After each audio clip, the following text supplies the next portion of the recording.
I was in Vietnam at the time. Ho Chi Minh was killed. My great uncle was the great spy for the NVA. He was great friends with General Giap. Great friends with General Giap.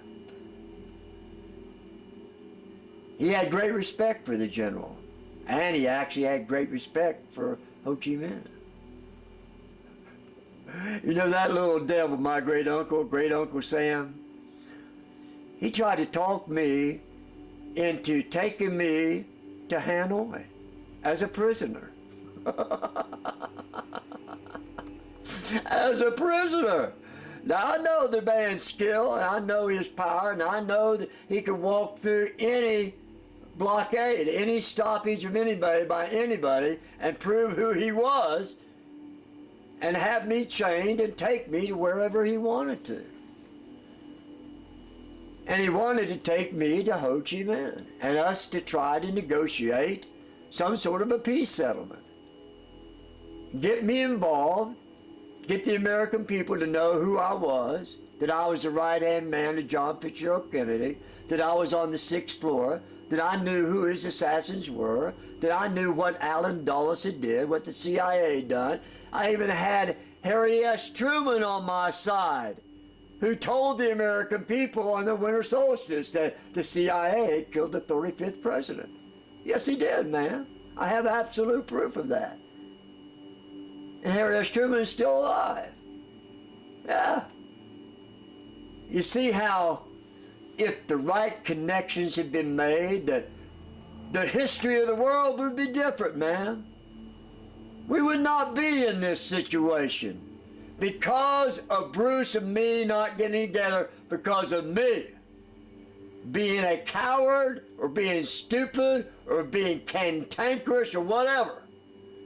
I missed our connection, and that's why I was told by the one Father in heaven, right in my brain, that my destiny may change,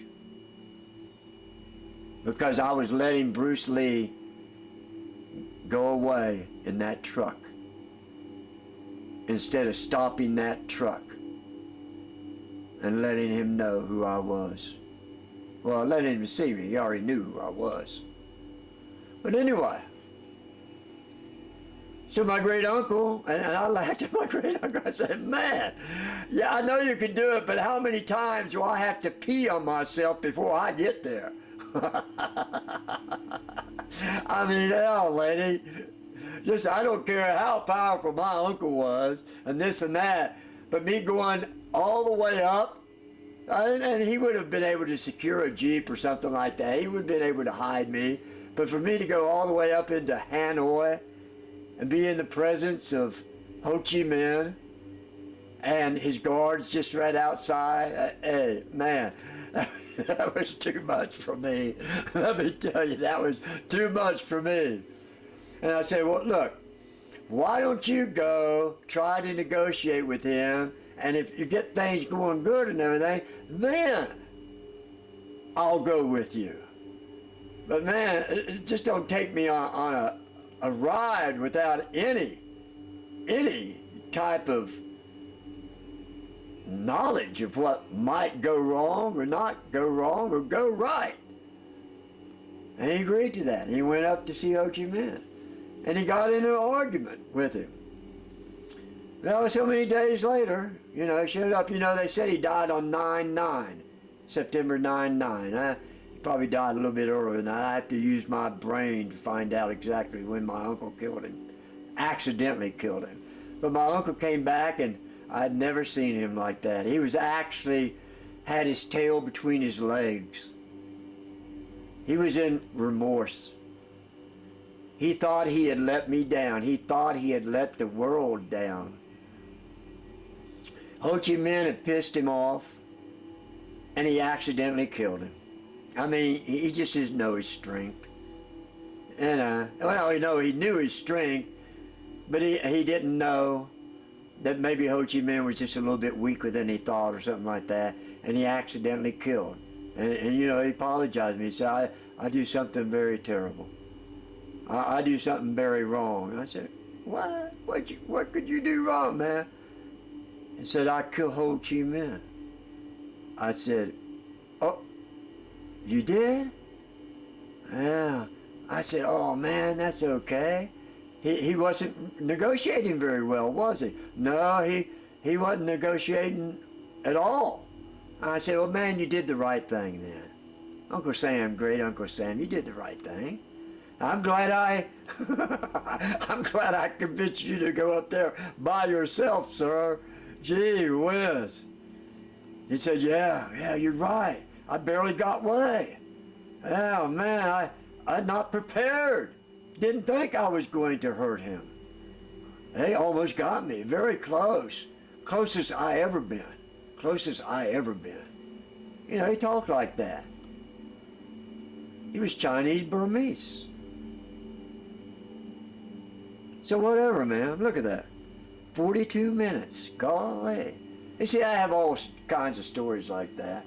And just go on and on and on and on and on. You didn't have to watch the whole video here. But you know who I am.